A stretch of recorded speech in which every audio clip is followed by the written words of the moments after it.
তুমি কি সবার জন্য সবসময় অ্যাভেলেবেল থাকো? সবার ফোন সবসময় ধরার চেষ্টা করো, সবার মেসেজে তাড়াতাড়ি রিপ্লাই দেওয়ার চেষ্টা করো? তাহলে কিন্তু তুমি ভুল করছো। সবার কাছে অ্যাভেলেবেল হতে যেও না, মানুষ এটাকে পছন্দ করে না। তুমি হয়তো ভালো হবার জন্য করো কাজগুলো, ফোন করলে তাড়াতাড়ি কল ব্যাক করার চেষ্টা করো, মেসেজ করলে তাড়াতাড়ি রিপ্লাই দেওয়ার চেষ্টা করো, কারো কাজ যদি তোমার দ্বারা কোনো কাজ হয় সেই কাজটা তুমি তাড়াতাড়ি করার চেষ্টা করো। তুমি ভাবো যদি সেই মানুষটা আমাকে ভালো বলে, মানে তার কাছে একটা ভালো হবার চেষ্টা আর কি, তাহলে তুমি ভুল করছো গো। কারণ এখনকার দিনের মানুষ ভালো মানুষকে চায় না।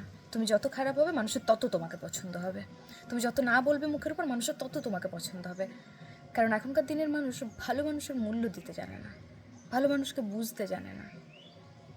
তখনও ভেবে যায় ও তো আছেই, ওকে পরে ফোন করে নেবো, ও তো আছেই, ওকে পরে মেসেজে রিপ্লাই করে নেবো, মানে এরকম একটা ব্যাপার আর কি। তুমি হলেও হবে না হলেও হবে, তোমার মূল্য তখন এরকম হয়ে যায়। তাই নিজের মূল্যটা কমতে দিও না, কাছে অ্যাভেলেবেল হওয়ারও দরকার নেই।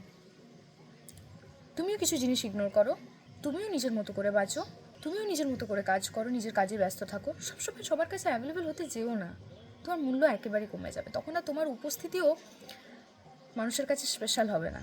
ও তো আছেই, ও তো থাকবেই, মানে এরকম একটা হয়ে যাবে। আর আমরা কিন্তু নিজেদের মূল্য নিজেরাই কমাই, নিজেরাই কমিয়ে দিই অন্যদের কাছে।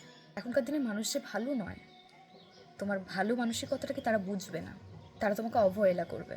তুমি যে ভালো, তুমি যে ভালো কাজ করছো, বা তুমি তাকে গুরুত্ব দিচ্ছ বেশি করে, উল্টে যে সে তোমাকে গুরুত্ব দেবে, এই ধারণাটা একেবারেই ভুল।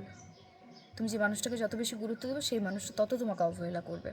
তাই তুমি রিলেটিভ বলো বা ভালোবাসার মানুষ বলো বা আর যাই বলো না কেন, বা বন্ধু বলো, সবাই সবাই একই, কেউ 19 আর কেউ 20, ব্যাস এটুকুই পার্থক্য। আমি আমার লাইফেও দেখেছি, আমি আমার লাইফেও ভালো হওয়ার চেষ্টা করেছি, সবার কাছে নিজেকে ভালো সাজানোর চেষ্টা করেছি, সবার কাজ করে দেওয়ার চেষ্টা করেছি, হেল্প করবার চেষ্টা করেছি।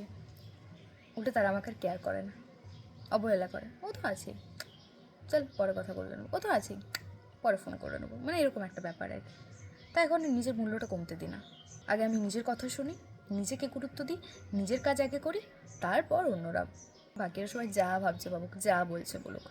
তাই চেষ্টা করো সবসময় নিজেকে আগে মূল্য দেওয়ার, তারপরে অন্যকে। যারা তোমাকে ভালোবাসে, যারা তোমাকে বোঝে, তারা তোমার ব্যস্ততাটাও বুঝবে। তুমি আবার ফোন না ধরলে তারা উল্টে তোমার উপর রাগ করবে না, তুমি মেসেজের রিপ্লাই দিতে দেরি করলে তারা উল্টে তোমার নাম্বারটা ব্লক করবে না, তারা বুঝবে। আর যারা বোঝে না তারা বুঝে নিও, তারা তাদের সুবিধা অনুযায়ী তোমাকে ইউজ করছে। তাই তাদের কাছে নিজের মূল্যটা হারাও না, গুরুত্ব দাও নিজেকে, তাহলে বুঝতে পারবে তোমার ঠিক গুরুত্ব কতটা। Thank you.